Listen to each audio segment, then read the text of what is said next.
Bonjour à toutes, bienvenue dans le podcast de l'École des femmes inspirantes, le podcast. Alors aujourd'hui, je reçois Jonica. Bonjour Jonica. Bonjour Ida.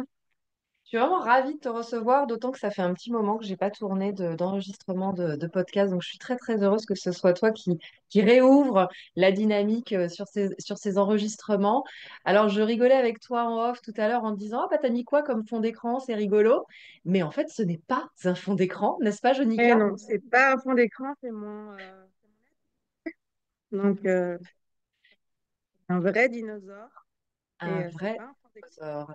Voilà, alors Mais bon, Jonica est chef d'entreprise. Jonica dirige une société de préparation paléontologique. Tu vas nous expliquer un petit peu plus, peut-être, si tu le souhaites, quel est ton métier, quel est ton parcours, bien sûr. Puisque là, aujourd'hui, l'idée, c'est vraiment de discuter ensemble, d'avoir une conversation autour de ce concept des femmes-s, des femmes uniques aux multiples facettes que j'ai développé notamment avec mon livre Femmes-s qui est paru en 2021.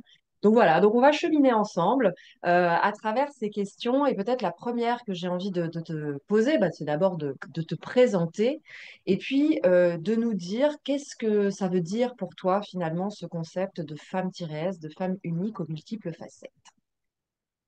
alors, moi c'est Jonica dos Remedios, donc j'ai 40 ans, j'ai un enfant, je suis mariée et je suis du coup chef d'entreprise d'un secteur très particulier qui est le monde de la paléontologie, mais celle qui n'est pas des paléontologues qui écrivent des articles dans les musées et qui font des recherches scientifiques, mais tout ce qui est autour. Donc, les fouilles paléontologiques, la préparation des fossiles, le montage pour les expositions. Et donc, je travaille en collaboration avec les musées et très souvent des privés qui sont en fait des mécènes, soit pour des musées, soit pour des collections privées. Donc, un monde très masculin. Ouais, un monde très masculin, je crois. Tu es une des seules femmes dans le monde Oui, je suis la t'es la seule seule femme femme. à diriger Voilà, une il y a entreprise. quelques employés dans certaines entreprises, mais vraiment, je suis voilà, la seule femme qui fait ce métier. Mm. Est-ce que tu peux, peut-être avant qu'on rentre sur le sujet des femmes-s, nous parler un peu de ton parcours et de ce qui t'a amené à diriger une entreprise comme celle-là, à la créer aussi? Alors, moi, donc je suis atteinte d'une maladie chronique et auto-immune depuis l'âge de 10 ans. Et donc, qui a fait que j'ai eu un parcours un peu chaotique, scolaire et, on va dire, social. Et donc, moi, mon rêve depuis toute petite, c'était de devenir paléontologue. Et donc, j'ai essayé d'atteindre mon rêve. Mais avec ces problèmes de santé, je n'ai pas su finir mon parcours universitaire. Je n'ai pas eu les capacités physiques de pouvoir devenir paléontologue. Et donc, vu que je suis un petit peu têtue et un petit peu, on va dire, persévérante, je suis rentrée au musée d'histoire naturelle comme bénévole et j'ai appris le métier de préparateur paléontologique. Et donc, je suis très vite devenue d'abord stagiaire, puis après indépendante, puis j'ai eu mes premiers employés, j'ai monté ma structure et lors du Covid, qui a fermé tous les musées et qui a fait en sorte que je n'avais plus de travail, donc j'ai décidé d'avoir mes propres locaux et Mm. de travailler avec aussi des clients privés, vu que c'était les seuls qui avaient encore des commandes et qui pouvaient encore m'offrir la possibilité de faire mon travail. Et donc, c'est pour ça que je suis dans ces locaux qui étaient avant une école de cirque. Donc voilà, il nous fallait des locaux très grands. Donc, ils faisaient du trapèze et des choses comme ça. Il leur fallait aussi apparemment grande hauteur sous plafond. Et donc voilà, je suis ici dans un milieu très artistique. Donc Ida, qui est déjà venue et qui a fait plusieurs conférences ici, c'est que voilà, tous mes voisins, c'est des artistes, c'est des gens qui ont cette passion pour l'artistique et l'artisanat et qui sont tous des passionnés. Et Ouais, donc voilà. absolument. Et tu es toi aussi.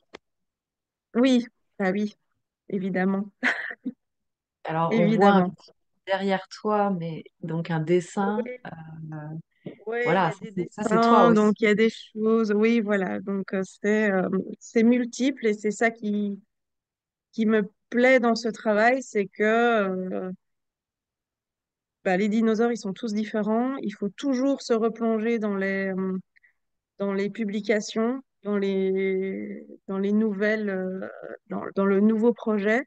Donc voilà, ce qu'on ne sait pas trop, c'est qu'un paléontologue, ben, c'est très spécifique.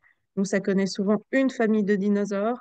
Hmm. Ça ne connaît rien au reste. Et donc voilà, c'est vraiment très ciblé. Il faut vraiment, un projet n'est pas l'autre. Il faut, c'est vraiment, ça allie le côté, parce que bah, je suis très douée de mes mains aussi, je l'ai toujours été, mais ça s'est passé un petit peu en seconde zone pendant toutes mes études, parce que pour moi, c'était pas, c'était facile, c'était un talent, une compétence, mais rien de très intéressant, de très excitant, on va dire. Moi, ce qui m'intéressait, c'était les sciences, c'était tout le reste. Et donc là, ben, j'arrive à faire les deux.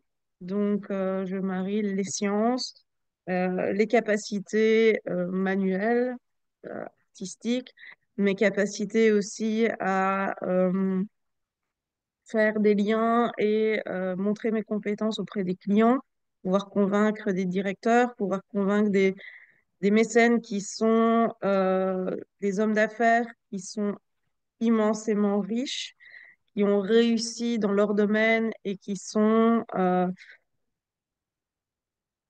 assez exigeants et vraiment cherchent des collaborateurs et des partenaires qui soient aussi performants qu'eux. Et donc, il faut toujours être vraiment sûr de soi et c'est voilà, c'est une clientèle très exigeante. Et donc voilà. Et, Je trouve ça fascinant de t'écouter parler de ça parce que on voit, enfin, en tout cas moi j'entends vraiment un triptyque autour de la science. Euh, et t'as mis ta fibre artistique au service de cette science qui ouais. te passionne et pour laquelle tu as une expertise extrêmement développée et que tu Mhm. continues à développer. Tu parles des publications, enfin voilà, tu te replonges en permanence dans l'analyse et dans la connaissance. Euh, et j'entends aussi le troisième pilier du business. Ces trois piliers, je trouve que souvent, on en entend parler de manière très silotée, très séparée, comme si même c'était des dimensions irréconciliables parfois. C'est-à-dire, soit on fait du business, soit on est chercheur, soit on est un artiste, voilà, et on s'intéresse à des questions plus philosophiques où on fait une production artistique. Et là, ce qui est fascinant, c'est que tu nous parles des trois avec exactement la même puissance sur les trois dimensions et surtout avec cette capacité de les réunir et d'en faire quelque chose qui est bah, voilà, au service bah, là, voilà, de la paléontologie, de l'histoire, de la connaissance du monde. Je trouve ça absolument fascinant. Qu'est-ce qui fait, à ton avis, que toi, tu as pu euh, bah, régler ce problème de la séparation et que tu as réussi à unir toutes tes dimensions, toutes ces facettes? Ben, à mon avis, ce qui a fait que j'ai pu le réunir, c'est que j'ai pas eu le choix. Et donc, c'était pas inné.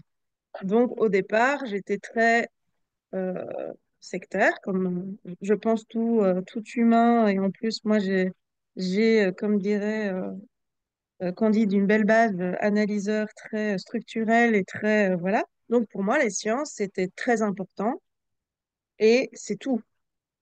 Le fait que je sache dessiner, ça n'avait aucune importance. C'était pas, pour moi, c'était limite un petit peu vulgaire de se dire, bah oui, je sais dessiner et donc, enfin, on passe à autre chose, on n'en parle pas. C'est pas, voilà, c'est comme un petit peu, enfin, j'avais du mal aussi qu'on me dise que j'étais jolie.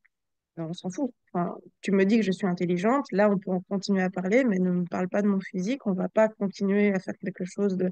Non. Et donc, je mettais vraiment ça dans une case, un petit peu mis à l'abandon, un petit peu, voilà, faut pas regarder ça. Et donc, vu que, ben, à l'âge de 20 ans, j'ai eu malheureusement une opération qui a très mal tourné et j'ai failli mourir. Et donc, j'ai eu une convalescence très longue parce qu'en fait, mon cerveau n'a pas été irrigué pendant quelques secondes, qui a fait que quand je me suis réveillée, je ne savais plus utiliser mon corps. Et donc, je fais toujours le lien avec le film Kill Bill, si vous l'avez vu, où elle sort du coma et elle essaye de faire bouger son orteil et elle regarde son orteil en disant tu vas bouger, elle n'y arrive pas. Et donc, en gros, c'était ça. Je ne savais Hmm. plus qu'est-ce qu'il fallait faire pour faire bouger son corps, ce qui était tout à fait inné. Et donc, j'ai, ça a été pour moi quelque chose d'horrible parce que bah, je me suis dit, bah voilà, tout s'écroule, mes rêves s'écroulent, je vais plus, bah voilà, ma vie, elle est finie. Je sais, je ne suis plus capable de faire mes études, je suis plus capable de faire mon rêve et bah, j'ai rien d'autre. Je me disais que j'avais rien d'autre. Et donc, j'ai erré comme ça à essayer de m'accrocher à mes études universitaires. Mais voilà, les séquelles étaient là et c'était vraiment trop compliqué. Et donc, ma mère, qui était plus dans le côté artistique, parce que j'ai toujours été un peu un extraterrestre pour elle, me disait, mais tu sais dessiner? Je fais, mais ça n'a aucun intérêt. Elle me fait, mais si, fais quelque chose là-dedans, tu pourrais. Et donc, j'ai pris des cours du soir en sculpture, en dessin, j'ai fait de la peinture, mais c'était pour m'occuper l'esprit, pour ne pas déprimer, pour ne pas... un petit peu enfin voilà, une art-thérapie. Et puis là, je me suis rendu compte qu'en fait, j'étais douée, aussi douée que les gens qui font vraiment ça comme métier et qui ont vraiment envie de faire ça comme étude. Et ça m'a semblé étrange. Et, Hmm. euh, et donc, je me souviens que j'ai envoyé un email au directeur du département de paléontologie à l'époque en disant, bah voilà, j'ai des connaissances scientifiques, mais j'ai pas fini, enfin, je suis pas paléontologue, j'ai pas de diplôme de paléontologie. Je suis un petit peu douée de mes mains et je lui ai fait un long mail pour qu'il me reçoive. Et puis il m'a fait visiter la salle des dinos pour un peu me tester, pour savoir si je parlais euh, vraiment, enfin, si j'étais cohérente avec ce que je venais de dire. Et là, ils m'ont donné mes premières choses à faire. Et parce que des stagiaires, moi, je ne savais pas, mais chaque année, j'ai su ça après, que chaque année, des gens qui disent j'adore les dinosaures et je veux faire des dessins de publication, il y en a chaque année, mais des gens qui sortent de l'artistique. Et donc, en fait, c'est jamais utilisable parce que c'est pas assez précis. C'est pas scientifiquement juste. Ils ne savent pas parler avec des scientifiques et comprendre ce qu'ils attendent vraiment d'un dessin scientifique parce que voilà, un scientifique qui a une belle vision 3D, c'est rare. Hmm. Et donc, ils disent des choses, un texte, quelque chose de très linéaire, et quand on a une vision 3D, on se dit, ouïe, ouïe, ouïe, qui- ce qu'il dit n'est pas cohérent. Si je mets ça dans ma tête, cet objet n'existe pas. Et donc, du coup, moi, j'avais cette espèce de lien, de don, que je ne pensais pas être un don, où j'ai pu faire le lien entre les discours scientifiques, entre les scientifiques qui sont très terre à terre et qui ont un langage bien à eux, qui n'est pas compris par les artistes, et pouvoir faire en sorte de sortir ce qui, ce qu'ils avaient dans leur tête et ce qu'ils pensaient. Et donc, voilà. J'ai eu je me souviens d'un chercheur, un jeune chercheur qui faisait sa thèse et je lui avais fait une copie du, euh, du petit embryon. Donc, c'était un tout petit dino d'un long cou. Donc, c'est quelque chose qui fait 20 mètres de long. Et là, c'était un tout petit comme ça. Je lui avais fait une maquette. Et en fait, il a pleuré dans cette maquette et je lui ai dit, bah voilà, c'est pour toi. Comme ça, tu auras un souvenir de ta thèse. Et il l'a encore sur son bureau. Il a été ému et il s'est dit waouh, enfin voilà. Et donc, moi, ça m'a toujours amusé quand je faisais des copies. Je faisais venir le Mhm. paléontologue qu'il avait étudié de manière approfondie pendant des mois et des mois. J'ai fait le vrai, c'est lequel? Eh ben, il devait bien regarder parce que voilà, il ne savait pas lequel était le sien. Et donc voilà. Et donc j'ai commencé par faire des moulages, des copies Ouais.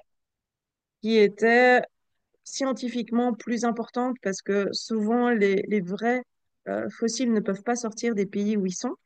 Et donc si le paléontologue veut pas faire un aller-retour toutes les 3 semaines en Chine pour étudier son petit fossile, eh ben moi je fais une copie. Et comme ça, il pouvait le ramener chez lui, avoir une copie conforme et continuer à l'étudier. Et donc, du coup, j'ai commencé comme ça, à faire des copies pour les scientifiques, à faire Mhm. des simples publications. Et donc, voilà, j'ai commencé comme ça. Et donc, euh, et donc C'est, c'est- voilà, ça a ouais, été un parcours.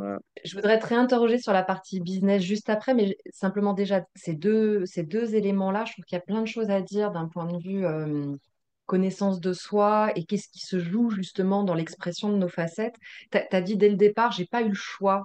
Alors c'est drôle parce qu'en ce moment, tu le soulignais aussi en off tout à l'heure, je suis en train de relire Femme-S en live sur Facebook, sur les réseaux, et je suis justement en ce moment dans le chapitre sur la liberté et dans le point où j'explique que la contrainte m'a libérée. Ce qui m'a limité m'a libérée. Et parfois, ce qui nous limite, ce sont nos jugements. Ce sont nos Bien jugements. sûr, Et donc, voilà, de par ton histoire, toi, il y avait une espèce de, un peu de condamnation ou de dénigrement finalement de la facette artistique euh, en faveur de la facette scientifique. En tout cas, tu avais vraiment envie que cette facette-là puisse s'exprimer. Alors, on le comprend en effet de par ton profil de personnalité. Tu as mentionné Candide, Candide Mégia, qui est ma partenaire et qui vous aide dans l'école des femmes inspirantes à décrypter votre personnalité. Donc, il se trouve que toi, tu t'es construite comme ça. Tu as une base analyseur voilà, qui a besoin d'être là-dedans et tu avais besoin de revendiquer presque cette facette-là. Et quand on fait ça, c'est vrai que du coup, on écrase un peu d'autres parts de nous bah, qui pourtant ont envie d'être là. Mais voilà, il y a comme un jeu. Alors, c'est aussi lié un peu à ce que je disais tout à l'heure, c'est-à-dire qu'on a tellement tendance à siloter et à dire bah, soit on est un scientifique, soit on est un artiste, soit on est ceci, soit on est cela, ce ou qu'on met partout eh ben, il nous amène parfois à des choses un peu comme ça, qui étouffent des parts de nous, qui sont pourtant des parts magnifiques, mais qui sont un peu dénigrées, un peu dénigrées. Donc là, finalement, ce que tu as fait, c'est que le fait de ne pas avoir le choix, t'a invité à réintégrer des parts de toi mises de côté et finalement à les libérer et à te libérer aussi d'un certain jugement bien sûr. sur des choses que tu avais catégorisées dans ta tête Ouais. en disant ça c'est bien, ça c'est pas bien, etc. Donc je trouve ça fascinant d'entendre ce cheminement que tu as eu, et auquel s'est ajouté du coup la dimension business. Alors, t'as pas eu le choix aussi sur le business? Comment ça Bah, s'est le passé? business, ça a été aussi un peu, bah, je te dis, le Covid a fait que je suis sortie de ma zone, on va dire, de confort en étant au musée, en étant dans des locaux avec plein de scientifiques et en étant très, très libre de ce que je faisais et de mes choix parce qu'il n'y avait pas de dimension de loyer, il n'y avait pas de dimension de charge, il n'y avait pas de dimension autre que je fais ce que j'ai envie. Et puis, en 2020, le musée et tous les musées du monde ont fermé. Tout- Tous les projets qui étaient en cours ont été stoppés. Tous les projets à venir ont été stoppés. Et donc là, c'était, qu'est-ce que je fais? Soit, vu que moi, je ne suis pas fonctionnaire, je n'étais pas fonctionnaire, mais indépendante, je n'avais pas la protection du musée d'avoir des revenus fixes quand même, malgré le Covid. Donc, j'ai Mm. dû chercher de nouvelles opportunités. Et en fait, tant que j'étais dans les lieux, tant que j'étais dans le musée, je n'avais le droit que de faire du travail pour les musées. Donc, entre institutions, entre musées, entre scientifiques, ce qui est logique vu que j'étais dans les lieux du musée. Et là, je me suis dit, ben, on va trouver des locaux, il va falloir bouger, il va falloir se battre. En plus, il y avait un certain climat qui devenait un petit peu tendu avec certains techniciens du musée parce que moi, bah, j'étais très libre, j'étais très axée sur le travail. On va dire que je n'avais pas un rythme de fonctionnaire, on va dire ça comme ça. Et donc, il y a certaines jalousies qui ont été, euh, qui ont, qui ont vraiment poussé le fait qu'il fallait que je parte. Et donc, j'ai trouvé des nouveaux locaux, j'ai trouvé des nouveaux clients. Donc, en fait, les mécènes, je leur ai dit, ben voilà, maintenant, si vous voulez, pour des choses plus privées, des choses ils ne doivent pas rentrer dans un cadre, on peut y aller. Et donc, j'ai commencé vraiment à aller beaucoup plus loin dans la partie, on va dire, business et à parler à des personnes qui n'étaient plus des scientifiques. Les scientifiques, je savais exactement comment leur parler pour qu'ils me confient leur bébé, leur passion. Mais là, c'était des gens qui, en gros, voulaient savoir combien ça allait leur coûter et combien ils allaient pouvoir le vendre. Donc, on Ouais, n'était plus du tout dans quelque chose de voilà, il venait me voir en me disant, ah, c'est génial, c'est quoi comme dinosaure? Ah, il n'est pas dans Jurassic Park, qu'est-ce qu'on va faire? Donc, en gros, c'était ça. Et donc là, je me suis heurtée à comment on fait pour encore euh, avoir ces valeurs scientifiques euh, sans dépasser des budgets qui ne peuvent pas être dépassés. Convaincre des personnes que un dinosaure rare et scientifiquement intéressant peut aussi avoir une chance et être financé. Et c'est encore mieux parce qu'il sera intéressant, vous pourrez le prêter à des musées, vous devrez, enfin voilà, et vraiment essayer de toucher ces gens et essayer de toucher les, les personnes qui en fait ne sont pas du tout dans le domaine mm. et, et voilà. Et là, en ce moment, les dinosaures, on va dire surtout les dinosaures, ont le vent en poupe parce que c'est devenu, comme pour l'art contemporain, quelque chose qui est coté. Et donc, il y a beaucoup de ventes aux enchères de dinosaures. Il y a des ventes aux enchères records qui ont été faites avec, on parle de euh, plusieurs dizaines de millions d'euros. Et donc, c'est devenu quelque chose qui n'est plus que pour les scientifiques ou les fans de Jurassic Park, mais qui est aussi pour les gens qui veulent investir dans quelque chose qui sort de l'ordinaire. Et Ouais, donc, comme les collectionneurs d'art, c'est finalement. beaucoup plus pointu. Donc, j'ai dû un petit peu me former Donc voilà, mes contrats, ça a été beaucoup plus ardu de faire des contrats avec ces personnes parce que ces personnes ont évidemment une batterie de juristes, ont une batterie de... Il faut pas se faire avoir, il faut pas... euh, vraiment, voilà, j'ai dû me former à un monde qui n'était pas le mien, mais vu que j'ai une facilité à apprendre, ça n'a pas été un souci de vraiment aller dans ce domaine. Et voilà, ça a été un challenge en plus et que je n'aurais pas... Là, cette année, ça a été une année très, très, très, très, très compliquée, étonnamment. Et on va rebasculer sur peut-être justement un sujet un peu plus large autour bah, de voilà, femme-s. Comment toi, tu t'appropries ce concept, cette proposition que j'ai. Et je crois que tu es en train de parler de liberté aussi à travers ce que tu es en train de dire là. Donc, voilà, est-ce que pour clôturer, est-ce que tu voudrais, voilà, prenant de la hauteur un peu sur toi, ta situation, et peut-être en élargissant plus, voilà, Bien sûr. plus grand, euh, femme-s, ça veut dire quoi? Et c'est quoi cette liberté qu'on a encore à prendre en tant que femme occidentale aujourd'hui dans ce terreau qu'on a, qui est fertile, qui est là?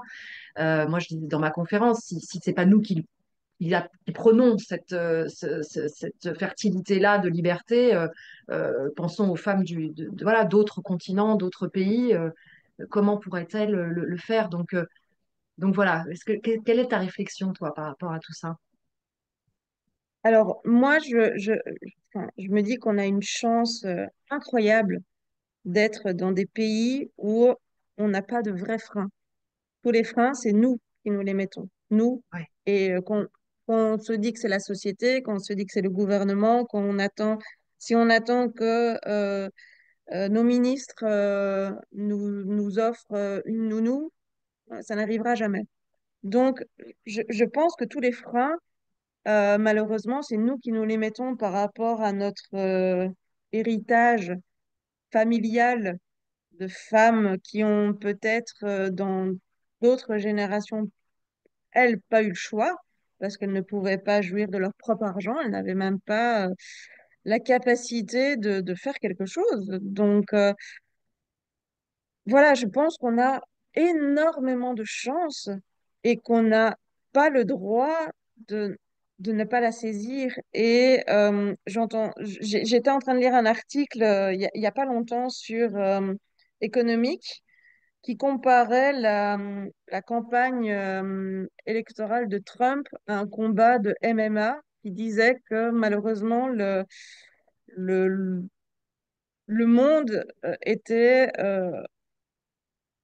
en train de basculer à certains endroits, donc aux États-Unis aussi, où en fait ils veulent déculpabiliser les hommes d'être les hommes, que la testostérone soit mis en valeur et que